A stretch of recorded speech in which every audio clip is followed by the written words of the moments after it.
Hello and welcome to this week's edition of Newsgram. Today, we're going to look into the mind of a murderess. Her name is Kellie Earl. She lives inside the Fairlea Women's Prison in Melbourne, Australia. She used to live inside the mind of author, educator, and retired social worker Maggie Charters. My characters are always dealing with mental health issues, which is what happens to Kellie Earl, and that's her downfall. Her new book is called I Am Kellie Earl, Peace Carries a Cost. Here's the prologue. Exposed and naked, I stood in one of the prison's whitewashed shower cubicles. There were full-height walls on both sides and a waist-high swing door to preserve some modesty. The single shower head had a mind of its own, with both the temperature and the water pressure fluctuating at will. Now, warm water gently splashed onto my long, gray, flecked hair. I considered that at 45 years of age, I was too young to start showing signs of aging. But sometimes nature and attitude don't match. And besides, inside Fairlea Women's Prison, I didn't have access to Andre, my private hairdresser, for many years. As I pushed my feelings of regret and self-pity to the back of my mind, the warm liquid washed away the dust I'd collected in my daily walk around the concrete yard. It snaked down my lithe form, it cleansed my body, but not my mind. The persistent dirt that caked my reasoning was untouched. Water has no impact on the grime that festers in your soul and pusses your eyelids together till no one can look inside. They say that your eyes are the windows of your soul. So maybe I don't have a soul, but that explanation is too simple. And my story is far from simple.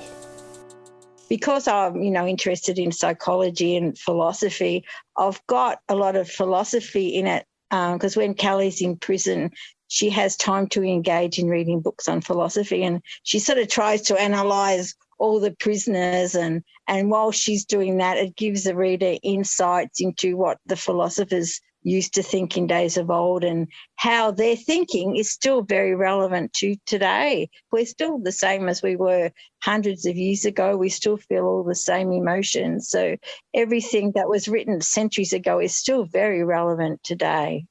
Kellie is a child of the 50s, living in Melbourne, Australia, the same place and the same time that the Victorian government built the state's first all-female prison.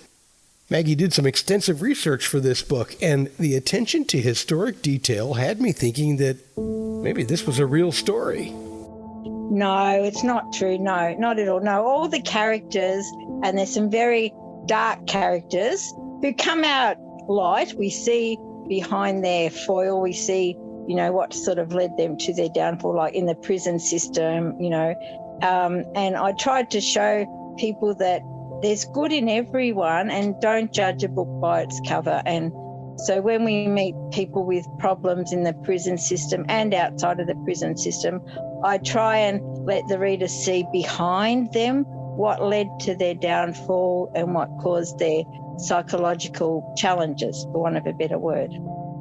One of those psychological challenges she referred to is probably the abusive influence that changed Kellie Earl into Miss Zed, a cold-hearted murderess. Well, Kellie Earl, she's a writer, and she finds that writing stories from an early age is her escape mechanism because she has an abusive stepfather who sexually abuses her, and she can't tell her mother because they're financially dependent on him. So Kellie writes stories. That's her escape mechanism from her harsh world. And she's really good at it, and she gets awards. And when she gets married, she gets out of the home, and she writes books, best-selling books. But when her husband dies, her world sort of falls apart, and then ultimately she wants revenge on the stepfather. So I'm not allowed to tell too much. I'm not allowed to give the plot away. No, of course not. That would ruin everything. So even when she goes to prison, she tries to put everything into perspective and writes a book and puts all the prisoners in, or some of the prisoners in her book, and they're really excited and they're all telling her their story. And if you're starting to think that this is just another book about women in prison, think again. The backstory is amazing. It's full of history. There are plenty of other characters to enjoy, like George, the villain who becomes the victim because Kellie feels like she was set up to kill this monster of a man. Well, yeah, and particularly with George, he's sort of the arch villain who led to Kellie's downfall, because she does kill him for revenge, but also we'll feel sympathetic towards him because as his story unfolds, we see what led to him being like he is. He's a bit like the Joker. If you've seen the film The Joker, you know, we sort of feel sorry for the Joker. You know, he's a very flawed character. Hopefully this isn't giving away too much, but this book also has some tender moments. There's some very dark characters, but they're also very kind people, you know, so they have a strong capacity to hate, but they also have a strong capacity to love. And then there's the mom. Oh, gee, I'm going to cry when the mum dies. Oh, I cry every time I think about that. The book is called I Am Kellie Earl, Peace Carries a Cost. Why the subtitle, Peace Carries a Cost? Come on, haven't you heard enough already? We have to leave something to the imagination. This book is a reminder that you are not alone and that you, your problems, and your experiences are not unique, as much as we like to think so. If you're having problems with mental health, definitely seek some help and never give up trying to strive for peace and leave the judgment to a higher power. People aren't always as bad as they seem.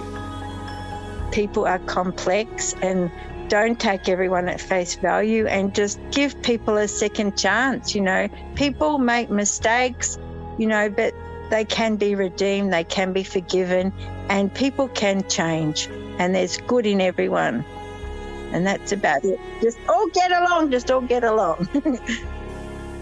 Was Kellie really innocent? Maybe she was the victim after all, or was she just too cute to really be anything but charming? One thing is for sure, Kellie Earl traveled the dark walls of Fairlea Women's Prison and found light at the end of a dismal tunnel. The book I Am Kellie Earl, Peace Carries a Cost by Maggie Charters is available right now on Amazon.com, BarnesandNoble.com, Better World Books, and lots of other places. And that will do it for this fictional crime edition of Newsgram from WebTalkRadio.com.